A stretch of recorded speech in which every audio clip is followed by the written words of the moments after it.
Well, it has been confirmed that Hamas leader Yahya Sinwar has been killed by the IDF.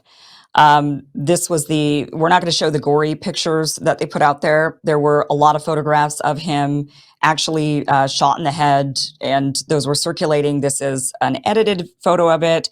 There also is some imagery of his last moments of him alive, and he throws a stick at a drone. Actually, let me just go ahead and show you that.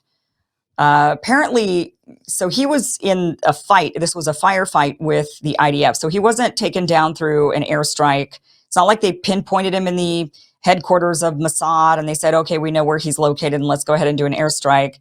In my opinion, this is better the way that they did it, because an airstrike would have resulted in a lot of innocent lives lost, all to get this one guy. I think they would have been willing to kill hundreds of people in order to kill Yahya Sinwar.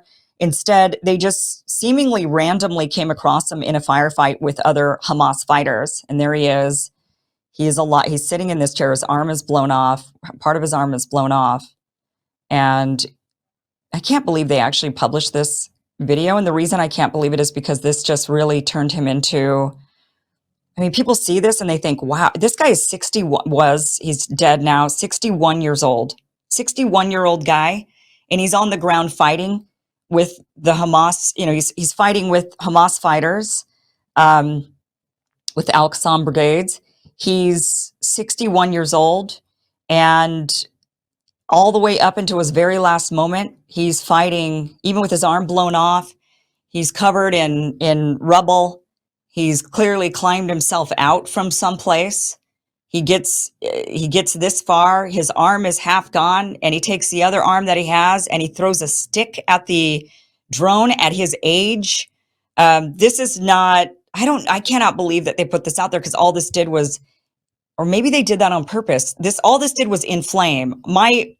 All this would do is truly make him a martyr, right? This is where the Palestinian people that are fighting, they would look at this and say, wow, this is our leader. He wasn't just hiding away. He was fighting on the ground with the other fighters. The other fighters were killed and he was killed alongside them, but he went down fighting all the way to his last breath. That's all that this video did. So why did they publish it is a really good question. Now the big question is this now the end of the war? So Yahya Sinwar was known for being the real on-the-ground commander of Hamas. There was, of course, Ismail Haniyeh, who was executed in Iran when he was there. They bombed the embassy that he was staying at, or the safe house that he was staying at in Tehran, and he died. And he was the political leader of Hamas. So he was part of the negotiation team that would negotiate a ceasefire. He was on the politics side of it. Hamas has a political wing, and Hamas also has a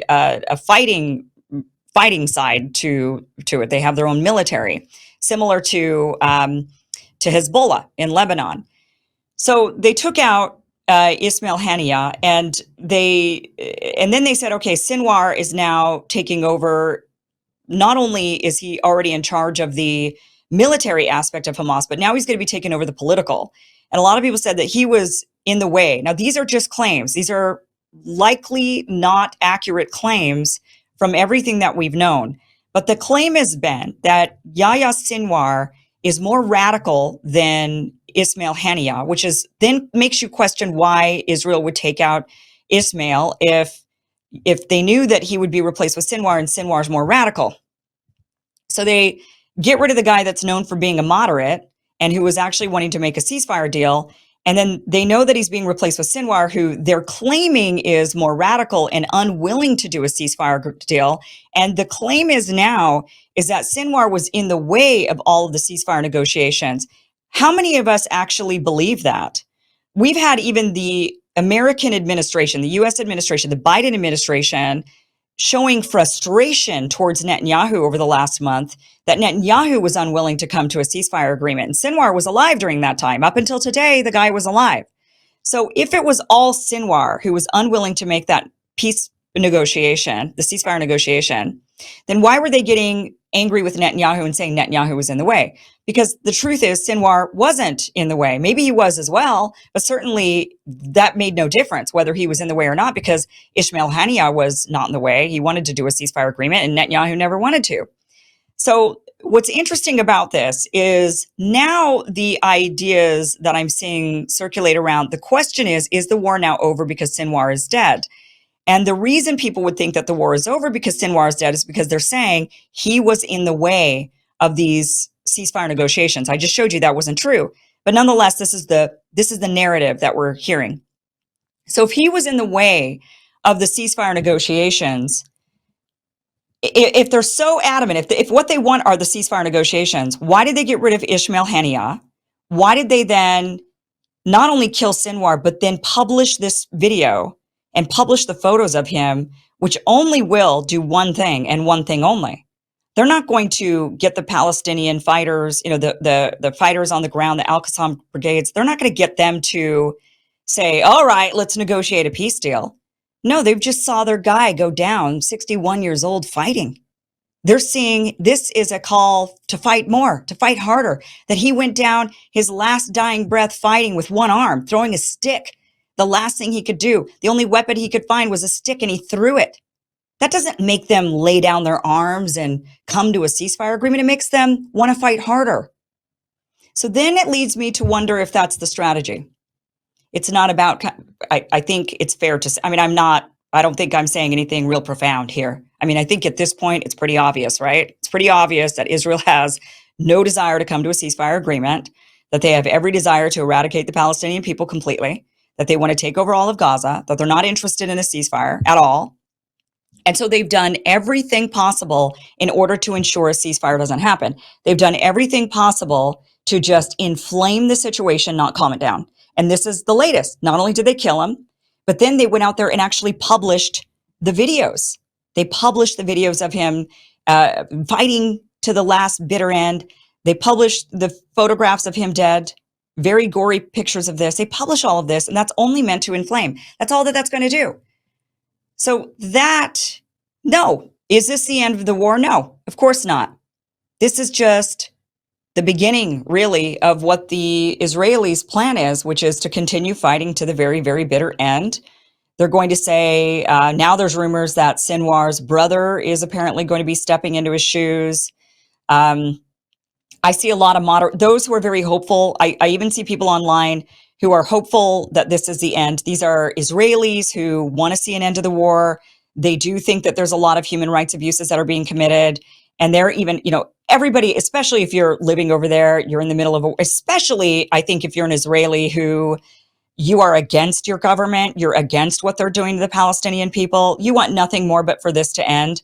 Because not only do you know that your government is harming a bunch of people and committing a genocide, but you're really stuck in the middle of this, and they're risking your life. Not only are they killing off a group of other people and you feel you're feeling terrible about that, but they're also risking you.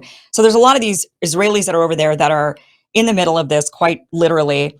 And they're hopeful, though. I'm still seeing them online saying, I hope this is maybe he'll be replaced with somebody less radical. They've heard the narratives, they're reading the Israeli news, and they're saying that, oh, it was Sinwar. They're never going to admit that it was themselves who are the ones actually getting in the way of a ceasefire agreement. But they say, oh, no, it was Sinwar. So they're like, okay, well, maybe Sinwar will be replaced with somebody not as hard line as him. Oh, really? Since when? When does that happen? This guy was 61 years old. Somebody tell me the last time the younger generation came through and they were more moderate. Have you met young people? The older generation is the more moderate, middle of the road. They're the ones who are more likely to come to an agreement than the younger guys. You think the younger crowd that's coming up now that they've killed off Ismail Haniyeh, that they've killed off Sinwar, do you think the younger leaders of Hamas who are now in their 40s and 50s, replacing these guys in their 60s, do you think those guys who have never, ever known a day where them and the Israelis were friends? The older guys remember. When I was over in Palestine, it was interesting the difference between talking to an older Palestinian versus a younger Palestinian. The older Palestinians had a lot more hope that they could work it out. That's how it was. The older Palestinians who had actually seen more, been through more, had more hope that the Israelis and the Palestinian people could work it out. They were more likely to want a two-state solution. They were more likely to want to work it out. Why? Because they remember being friends. They actually remember a time around the Oslo Accords. They were adults at that time. They were hopeful during the Oslo Accords. They remember living next to Israelis and not having a big wall built They remember being friends. They remember having some healthy and happy exchanges. They remember that. The younger generation never experienced that. The younger generation grew up with a wall, an armed wall around them and checkpoints. And they grew up never knowing an Israeli as a friend. They don't even have the concept of that. They've heard stories, but they've never ever seen that. All they've seen is their generation being targeted by IDF soldiers, guns in their faces, shot, their eyes being shot out, their arms being shot up. That's all they've known. So you tell me, do you think that that younger generation in their 40s and 50s, 30s, 40s and 50s, the young generation coming up that's going to rise up and be the new leaders, do you think that they're going to be more moderate than the guys in their 60s? Since when? So I don't think that the IDF is, I don't think that the Israelis are dumb by any stretch of any imagination. I think they're actually very intelligent people. And I think the IDF and Mossad are extremely intelligent. I think they know exactly what they're doing every time they do it. I don't think they make mistakes. I think they know. I think that's why they think we're stupid. They're very smart. So I think they don't realize we're also smart. A lot of us are also smart. And so they kind of think we're dumber than we actually are, which is why I think they lie to us so blatantly so often, because they're like, oh, they'll gobble this up. Trust me, they'll believe it. And then a lot of us are like, hey, we're not that dumb. Okay. We're not that stupid. But I think they're very smart. And I don't think they do anything that isn't deliberate. And I think that they're killing off of Haniya. They knew they wanted somebody that they could pin with, oh, they're more radical, so they won't do a ceasefire agreement. The Israelis don't want this ceasefire agreement. They have to blame it on somebody. So if they could kill off the actual peace negotiator, which is what they did in Tehran, and then they could blame it on Sinwar and say, well, no, this guy's a militant. He's out there fighting. He's on the ground with these guys. He's totally into just sacrificing the Palestinian people. They could sell a narrative, and more people would buy that narrative than by the fact that Ishmael was sitting there saying, I want a peace agreement, and the Israelis kept rejecting it. So they kill that guy. They replace him with a guy that they say, well, it's his fault. And now they've killed that guy, and they're going to then say, what's the next? This is all by design. They know that that releasing these videos is not going to suddenly make all these kids want to drop their arms and surrender. They know this. This is part of the game. This is the next step in the genocide. They have to have always a reason to commit it. They can't just commit it. I mean, they are, but they know they have to have at least some kind of an excuse. This is why I think they let October 7th happen. They let it happen knowing, oh, this is a great opportunity. And they've used all of these events as an opportunity to continue doing what it is they want to do. And I think that's all that this is. So I am not expecting this to be the end. There is a possibility, of course, that Hamas gets worn down, the fighting force gets smaller, and they ultimately do get, they're forced into a position where they have to surrender and give up for now. But that's not the end of the war. That's just the end of a battle. The war has been going on between these two groups for 100 years. And this is not the end of the war. The only thing that will end the war between these two groups of people, this is just one more battle in the long 100-year war that we've seen. The only thing that's going to end this war is when all people live free from oppression. That's it. That's the only thing. All people need to be free from oppression. And as long as the Israelis are going to continue to oppress the Palestinian people, and so as long as they're going to do that and say, and all with this whole story they got going on where they say, well, you just have to accept it. That's the Israelis' point is, we'll have peace once you accept your oppression. If you could just accept your oppression and live with it and understand that this is the Jewish homeland and you're not a Jew, and so you don't get the same rights as us, then that's when we'll finally have peace, is when you finally accept the fact that you're lesser than us and that this is your fate. It's like what they would say to slaves in the South. If you just didn't fight back, if you just didn't mouth off, if you just did what you were told, you wouldn't get whipped. You wouldn't be enslaved. You see how easy it is? All you have to do in order to have a nice life, I feed you, I clothe you, I take care of you. All you have to do is accept it. If you just accept it, then none of these bad things would happen to you. Why can't you just understand that? I mean, it's a very, very similar argument going on here. And that is what the Israeli people, many of them want for the Palestinians is just give up with a smile and just be peaceful and accept your place in life. If you could just accept your place in life, then we will have peace. That's never going to get peace. It never works. It's not going to work this time. They're not going to have peace that way.